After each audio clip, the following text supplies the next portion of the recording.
उपन्यास फो। लेखक जे.एन. कोएट्सी। हिंदी में सारांश।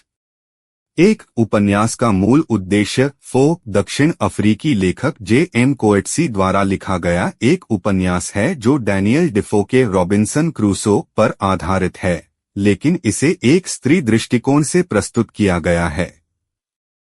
दो मुख्य पात्र सूजन बार्टन। कहानी सूजन बार्टन नामक महिला द्वारा सुनाई जाती है, जो एक जहाज दुर्घटना में फंसकर एक द्वीप पर पहुंचती है। 3 द्वीप पर जीवन। सूजन को द्वीप पर क्रूसो और एक गूंगादास फ्राइडे मिलता है, जो वहां पहले से रह रहे होते हैं। क्रूसो द्वीप पर जीवन को सहन कर चुका है, लेकिन सूजन को यह जगह अजनबी लगती है। 4 क्रूसो का अजीब व्यवहार।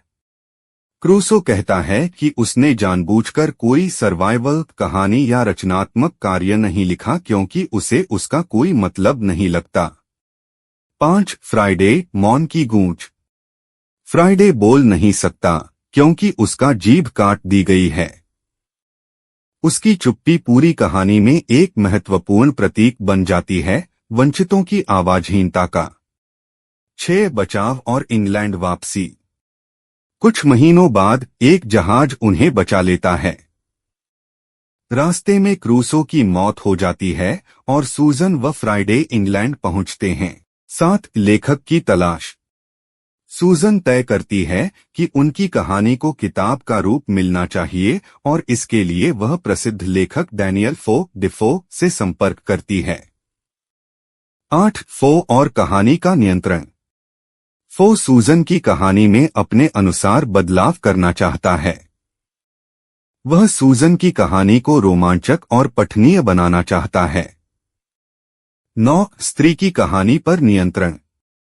सूजन लगातार इस बात पर जोर देती है कि यह उसकी कहानी है, लेकिन फो उसकी आवाज को बदल देता है या दबा देता है।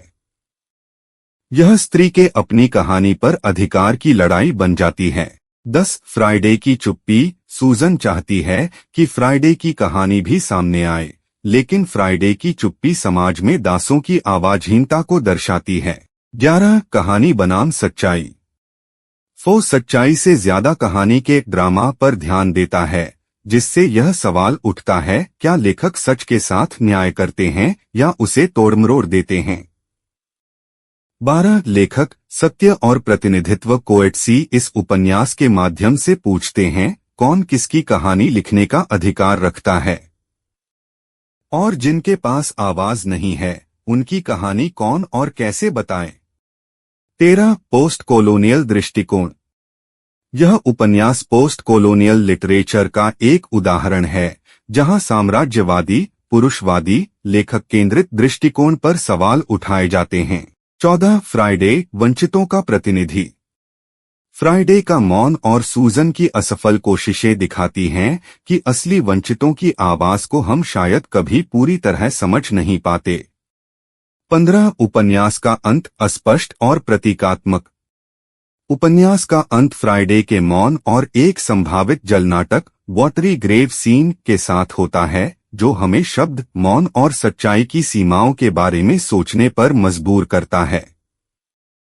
दोस्तों, अगर आपको यह बुक समरी अच्छी लगी तो वीडियो को लाइक, शेयर और सब्सक्राइब करें। कमेंट करके अपनी प्रतिक्रिया भी दें। बेल का बटन दबाएं। इससे आपको अगली बुक समरी का नोटिफिकेशन मिल जाएगा। धन्यवाद।